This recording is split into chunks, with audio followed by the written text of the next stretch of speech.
Hello and welcome to another lesson on sound isolation and room acoustics. My name is Wilson Harwood and I am a studio designer and acoustician based in Nashville. Today I'm going to be talking about why foam soundproofing panels do not work and why you should not use them specifically for soundproofing.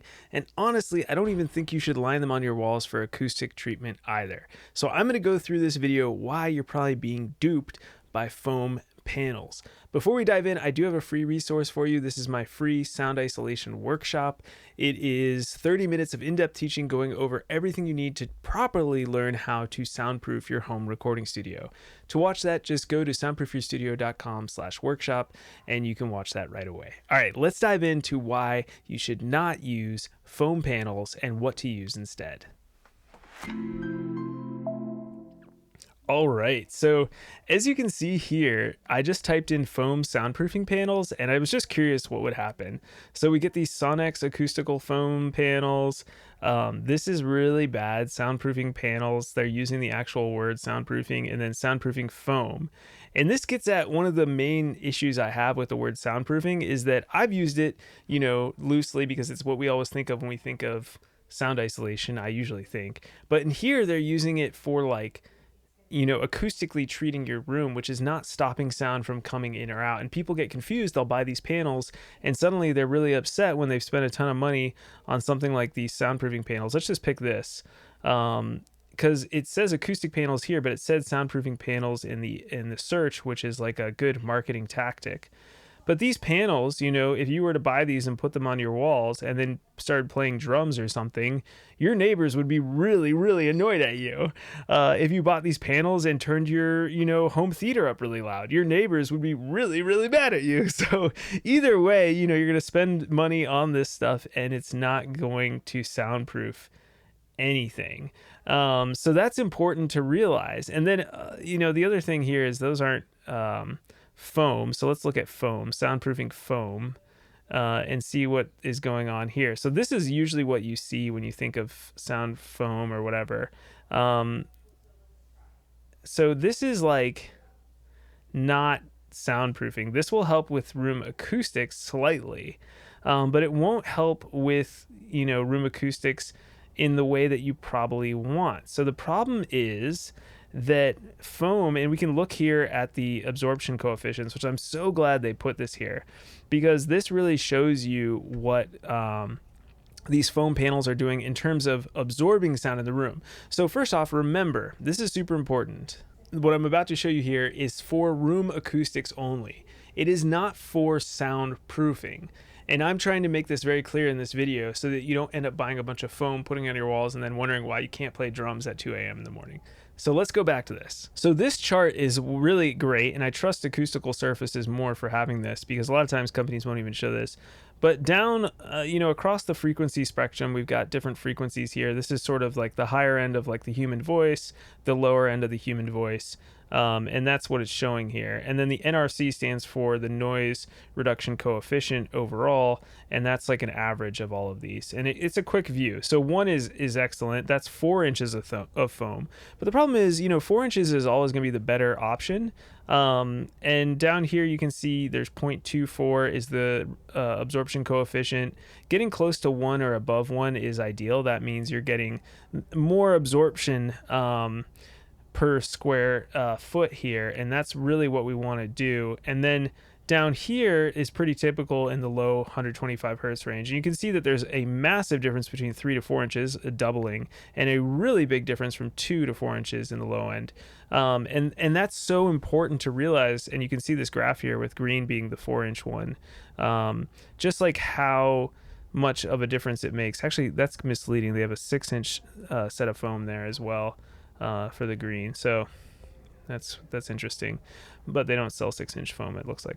So anyways, this is okay, but I wouldn't even say it's the best, and we'll talk more about that in the future. So how do you actually Soundproof. So I'm actually going to go to my own website here, and this is a blog article I wrote a while back called The Science Behind Soundproofing. You can always click on our blog, soundproofingstudio.com, if you want to go deep on this topic. But I wanted to show this diagram here because this is the best way to soundproof. This means stopping sound. You could play drums and your neighbor would not hear your drums pretty much at all, because I did this in my last studio and you couldn't hear them in a backyard studio with this system. It's 2 layers of 5/8 inch drywall, a 2x4 stud wall with fiberglass insulation in the middle, and then 2 layers of 5/8 inch drywall on the other side. This gets you an STC rating in the labs of 63. It's been researched, it's been done for decades, and it works, and it's affordable, and it's great, and this is the best system you can use for sound isolation. Has nothing to do with foam or acoustics. You don't need rock wool in the walls, you don't need the foam panels in the wall, you just need some form of fluffy insulation is what I always say. In this case, fiberglass tends to be cheaper than rock wool, but you can use rock wool if you want, it doesn't matter.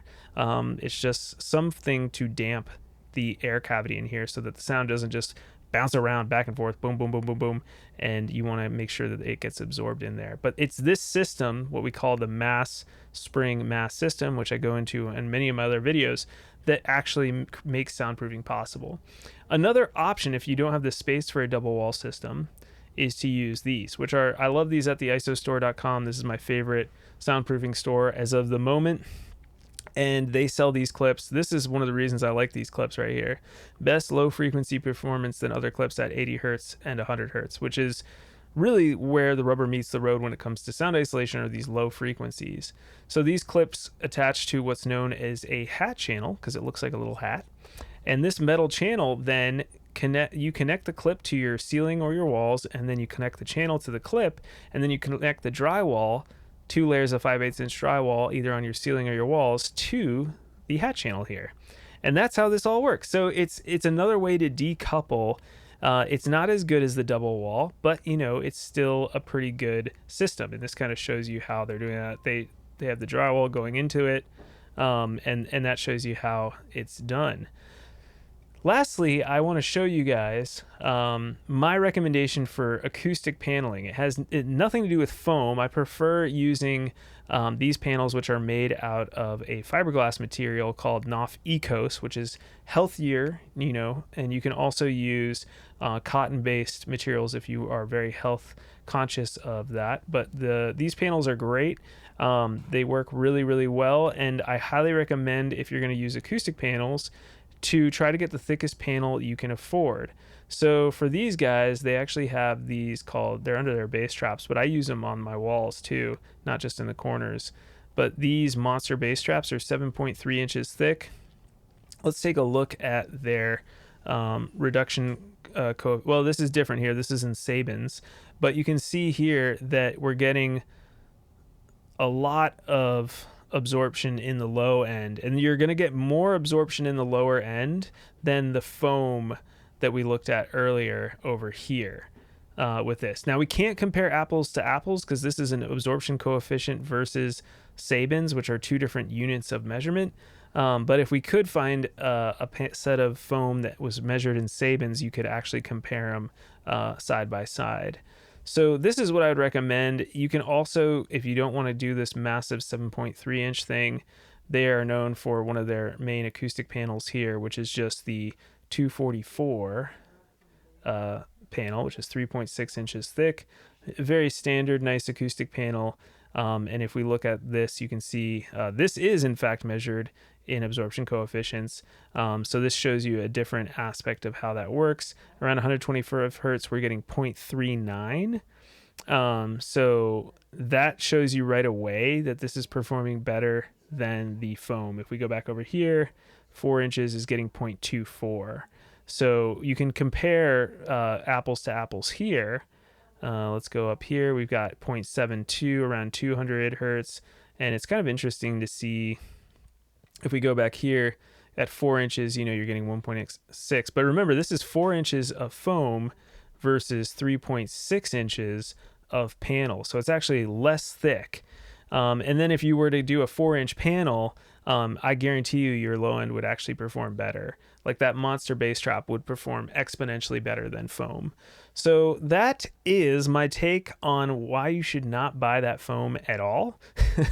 Really ever, in my opinion, but some people still do, and it's okay. It's mainly just for high frequency noise within the room.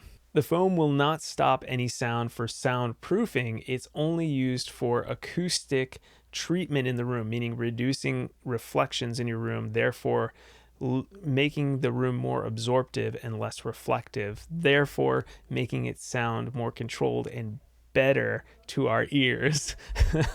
So this is really important to understand. I hope this video was helpful. Like I said, if you're on this journey of trying to figure out soundproofing and room acoustics, and you're getting sort of, your mind is like a big soup of all this, don't worry, you're not alone. This stuff is super complicated. That's why I'm here to teach you. So first of all, check out that free soundproofing workshop. It's 45 minutes of in-depth teaching going into how to soundproof your home recording studio from the ground up. It talks about acoustic treatment, soundproofing, and all this stuff all in one workshop.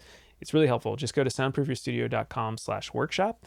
And then if you're in that point where you're like, I actually could use some, consulting, some advice, maybe some actual construction plans and documents. If you're on that journey there, reach out to me. Just go to soundproofyourstudio.com/step1.